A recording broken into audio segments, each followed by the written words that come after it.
मेरे प्रिय मित्र, मैं आशा करता हूँ कि आप स्वस्थ हैं, आप मस्त हैं और आप प्रभु के कार्य में व्यस्त हैं। आइए हम परमेश्वर के वचन की तरफ आगे बढ़ते हैं। भजन संहिता 84 में चलते हैं और 84 का पहले पद को जब हम पढ़ते हैं तो प्रियो अच्छा लगता है कि परमेश्वर के वचन के द्वारा हमें तसल्ली मिलती है। आइए मैं आपके लिए इस वचन को पढ़ता हूँ। हे सेनाओं के यहोवा, तेरे निवास स्थान क्या ही प्रिय है।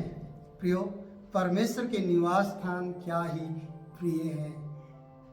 ये पढ़ने पर तसल्ली मिलती है और सुनने पर उससे भी ज्यादा तसल्ली मिलती है और उसके निवास स्थान में रहने पर उससे भी ज्यादा तसल्ली मिलती है। मैं ये कहना चाहूंगा कि उसके निवास स्थान क्या ही प्रिय हैं। प्रियो, एक चिड़िया से पूछना, जब वो परमेश्वर के भवन में आकर अपना बसेरा बनाती है, अपना घोंसला बनाती है, क्योंकि वचन में लिखा है कि सुपा बेनी ने तेरी वेदी पर अपने बच्चे रख दिए हैं और उसने घोंसला बना लिया है। सुपा बेनी चिड़िया से पूछो कि परमेश्वर के घर में रहना कितना सौभाग्य की और आशीष की बात है।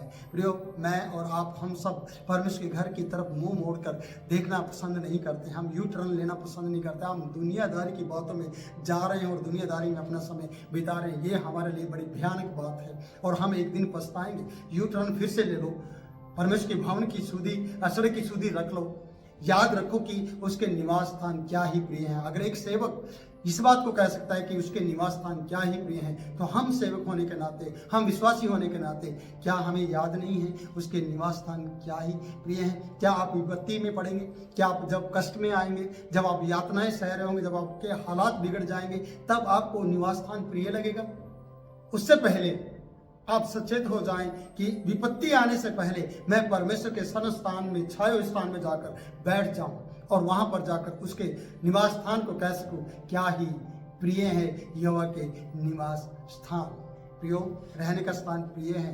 आज संसार में रहते एक चर्च है, एक आराधनालय है जिसमें जाकर आप अपना समय परमेश्वर को दे सकते हैं। इसलिए हमें परमेश्वर को समय देना चाहिए और परमेश्वर के साथ समय देकर उसके निवास स्थान की उसको निहारना चाहिए।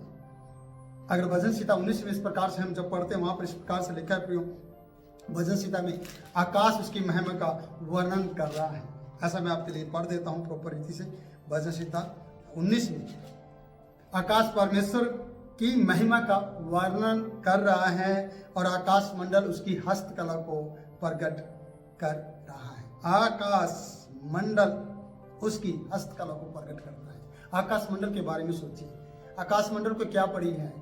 कौन सा उसके बच्चे कॉलेज में पढ़ाने हैं, कौन सा उसने फीसें भरनी है, क्या करना है? लेकिन आकाश मंडल जिसमें तारे जड़े हैं, जिसमें हीरे मोती के समान रोशनी देने वाले ऐसे ग्रह हैं जो हमें रोशनी प्रदान करते हैं। रात के समय चांद के रूप में और दिन के समय सूर्य के रूप में हमें चांदना प्रकाश प्रदान करते हैं। और वो भी याद रखना, वचन बताते कि वो परमेश्वर के चेहरे से प्रकाश को पाते हैं। उनका चेहरा तब चमकता, वो रोशनी तब हमें देते हैं जब वो परमेश्वर को देख लेते हैं। इसलिए आकाश मंडल परमेश्वर की महिमा का वर्णन कर रहे हैं। और आकाश, अगले का है वचन में, आकाश मंडल उसकी हस्तकला, उसके हाथों की बनाई हुई चीजों को प्रकट कर रहा है। आकाश मंडल हम उसके हाथों के बनाए गए हैं, लेकिन परमेश्वर ने अपने शब्दों से आकाश मंडल को बनाया। लेकिन आकाश मंडल उसकी हस्तकला, हाथों की बातों को, जो बनाई गई चीजें हैं हाथों के द्वारा, उसके बारे में महिमा प्रकट करता है।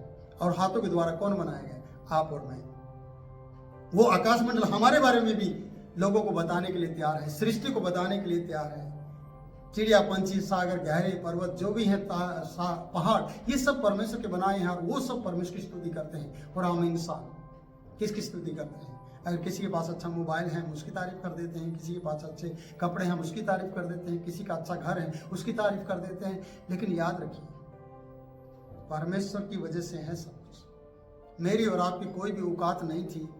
ये सब उसका अनुग्रह है कि आज हम जिंदा हैं और जिसकी वजह से हम ये सब कर पाते हैं। प्रियो, इसलिए आकाश मंडल की तरीके से आप आकाश मंडल से भी बढ़कर है। आपकी बनाई हुई चीजें आकाश मंडल को छू लेती हैं, लेकिन आकाश मंडल फिर भी परमेश्वर के लिए वफादार है। यशायाह की किताब उसका 1 अध्याय उसके 2 पद में इस प्रकार से पढ़ते हैं कि गधा अपने स्वामी की मालिक को और बैल अपने स्वामी की चरनी को पहचानता है, लेकिन इजराइल मुझे नहीं जानती। अगर 2 रुपये किलो वाला भूसी खाकर गाय या बैल उसके लिए काम कर सकता है या उसके लिए कुछ कार्य में हाथ बटा सकता है, और गधा उसके माल को उठाकर चल सकता है और अपने मालिक को याद रखता है जानवर होते हुए, और हम इंसान परमेश्वर को भूल जाते हैं। परमेश्वर की अनज्ञा करते हैं, उसकी आज्ञा को तोड़ देते हैं, ये हमारे लिए दुख की बात है। जो मैं आपको परमेश्वर के प्रति वफादार बनाने की कोशिश कर रहा हूँ। मैं परमेश्वर के प्रति आपके जीवन में एक आग को सुलगाना चाहता हूँ और फूंक मारना चाहता हूँ इस बात की कि वो आग आपके जीवन में सुलग जाए और प्रेम की जो बात है वो आपके अंदर प्रकट हो जाए। क्योंकि जब आकाश मंडल और आग उसकी हस्तकला को प्रकट कर सकता है तो हम उसके हाथों के बनाए हुए व्यक्ति क्यों नहीं उसके बनाए कार्यों को और उसकी महिमा को प्रकट कर सकते हैं। क्या कारण है कि हम उससे दूर रहते हैं? क्योंकि हम संसार में रहते हुए चिंता करते हैं, लेकिन परमेश्वर का वचन यीशु मसीह ने इस प्रकार से नई में बताया है मत्ती के अंदर कि उन पक्षी को देखो, उन चिड़ियों को देखो जिनका खाते नहीं है, जिनका बैंक में कोई अकाउंट नहीं है, उनका स्वर्गीय पिता उन्हें समय पर भोजन देता है। और हम इंसान जो समय में सब कुछ कर सकते हैं, लेकिन हम उसको परमेश्वर को भूलकर अपना समय को ऐसा वेस्ट कर रहे हैं, ऐसा बर्बाद कर रहे हैं, जिसके कारण से परमेश्वर के हम विरोधी बन रहे हैं और परमेश्वर हमारे ऊपर क्रोधी बन रहा है। और जब उसका क्रोध बढ़ेगा तो फिर हम खड़े नहीं रह सकते। इसलिए उसके निवास स्थान क्या ही प्रिय हैं। उसके निवास स्थान की प्रियता को देखें, जो उसकी जो वहाँ पर प्रेम मिलता है, जो वहाँ पर शक्ति और सामर्थ्य मिलती है, उसको कभी ना भूलें। अब याद रखें कि उसके निवास स्थान क्या ही प्रिय है। प्रियो, उसके निवास स्थान को याद रखो, उसके निवास स्थान के पास आओ। इसलिए मेरा प्राण यहोवा के आंगनों की अभिलाषा करते करते मूर्छित हो चला। मेरा तन मन दोनों जीवते परमेश्वर को पुकार रहे हैं। क्या आपके साथ ऐसा हो रहा है? ये नहीं हो रहा। आपका तन मन दोनों जीवते परमेश्वर को पुकारते हैं या फिर किसी और को पुकारते हैं? यह सुबह से लेकर शाम तक आपका समय इन बातों में बीत जाता है। याद रखें, आप इन सब बातों में अपने आप को आगे ले आए कि परमेश्वर मुझे इन बातों से बाहर निकाल और निकाल कर मुझे खड़ा कर कि मैं तेरी महिमा के लिए तेरे निवास स्थान से प्रेम कर सकूं। इसलिए कभी कभी आपका प्राण यहोवा के आंगनों के लिए मूर्छित हो चलना चाहिए। कभी कभी बेहोश होना चाहिए कि मैं परमेश्वर के काम के लिए मूर्छित होने वाला हूँ। और आप तो मूर्छा किसी और चीज़ के लिए खाना चाहते हैं, आप तो बेहोशी किसी और चीज़ के लिए खाना चाहते हैं। आपको रात को नींद नहीं आती, आप नींद की गोलियां खाते हैं। आप काम की बहुतायत के कारण से ऐसे थक जाते हैं कि बहुतायत से ज़्यादा सपने भी देखते हैं, अगले दिन फिर उनका अर्थ पूछते हैं और आपका समय इस तरीके से बीत रहा है। प्रियो, मैं ये कहूँगा कि आपका जो मन है, आपका जो जीवन है, परमेश्वर के आंगनों के लिए मूर्छित होना चाहिए ताकि वो आपको जीवित कर दे। मूर्छा खाने वाली बात करें, एक हिरण के समान आप उसके प्यासे बने सूखी ऊसर भूमि में। ऊसर भूमि का मतलब वहां पानी नहीं है, सूखी है, ड्राई है, लेकिन वो हिरनी पानी के लिए हाँफती है। दाऊद कहता है, मैं उसकी तरह आपके लिए हाँफता हूं, मैं तुझे ढूंढता हूं जैसे हिरन ढूंढते हैं सूखी ऊसर भूमि पर, मैं तुझे ढूंढता हूं। क्या आप ऐसा करते हैं? मेरा आपसे ऐसा सवाल है कि आप ऐसा करना शुरू करें। देखना, आपको परमेश्वर कर्जदार नहीं रहने देगा, आपको परमेश्वर किसी भी दुख में पड़ने नहीं देगा। क्यों? ज्यादा बुड़बुड़ाना, ज्यादा प्रार्थना करना, मुंह से बोलना प्रार्थना प्रार्थना प्रार्थना, इससे काम नहीं चलता। आपके जीवन में परमेश्वर का भय होना बहुत जरूरी है। अगर दिन भर आपने परमेश्वर का भय मानते हुए बिताया ना कि मेरा परमेश्वर मुझे देख रहा, मैं गलत नहीं करूंगा, तो ये भी एक बड़ी प्रार्थना है।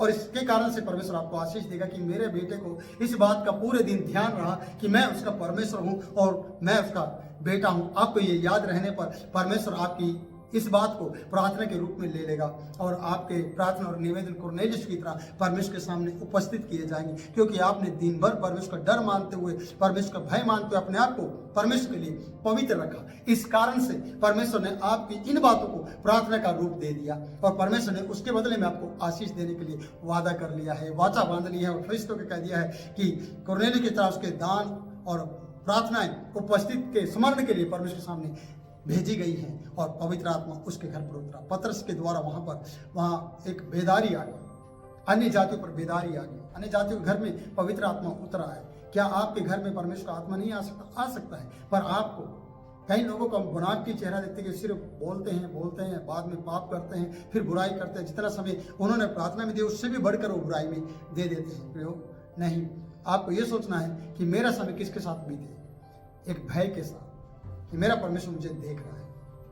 आज मैं यहाँ पर खड़ा हूँ परमेश्वर के दास के भवन में, यानी परमेश्वर के भवन में, और यहाँ पर मुझे मौका मिला कि मैं आपके लिए कुछ वीडियो को शूट करूँ, कुछ वचन को मैं आपके लिए बोल दूँ, ताकि मैं इनके लिए नहीं, सिर्फ ये वीडियो आपके लिए भी आशीष का कारण बने। इसलिए इस वीडियो को आप लाइक कर दें, शेयर कर दें और हमारे चैनल को सब्सक्राइब करें और हमें कमेंट के द्वारा बताएं कि आपको इस वचन के द्वारा किस प्रकार से आशीष मिली है। प्रियो, आपके प्राण परमेश्वर के लिए जागृत हो जाए। प्रभु इन वचनों के द्वारा आपको बहुत ऐसे आशीष दे। फिर मिलूंगा नए वचन में नई वीडियो के साथ। तब तक के लिए मैं आपसे इजाजत चाहता हूँ।